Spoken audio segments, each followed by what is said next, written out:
In real-world problems, we are often required to find the best way of doing something. Therefore, understanding how to find extreme values of a function is important and useful in solving many problems.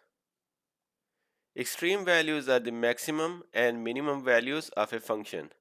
These points must follow certain conditions for them to be called the minimum and maximum values of the function. When these conditions are valid over the entire interval, then the values at these points are called the absolute maximum or the minimum values of this function. And when these conditions are true for only in a small interval on both sides of the points, we call the values at these points as local or relative maximum or minimum values. Now, the values at point D satisfies the criterion for both intervals. So this is both local and absolute minimum. Okay, and what about point E?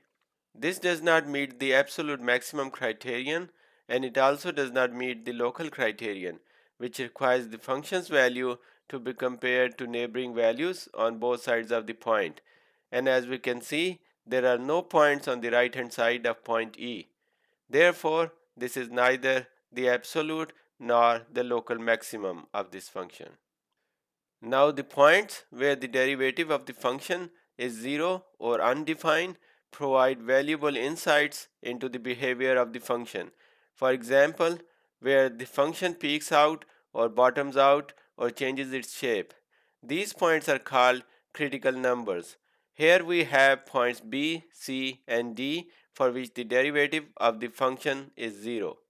We can also use the first and second derivative tests to check maximum and minimum values of a function. If n is a critical number, then the first derivative test checks the sign of the first derivative on both sides of the point. If the sign changes from positive to negative as n increases, then it's a local maximum.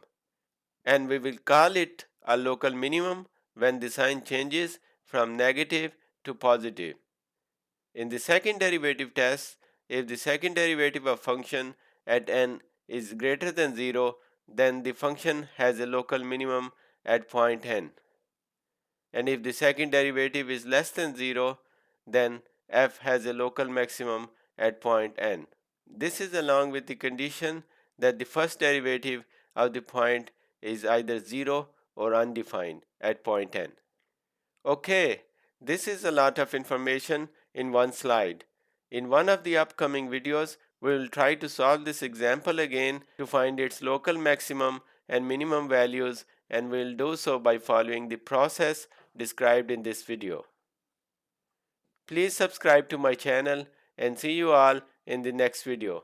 Thanks for watching.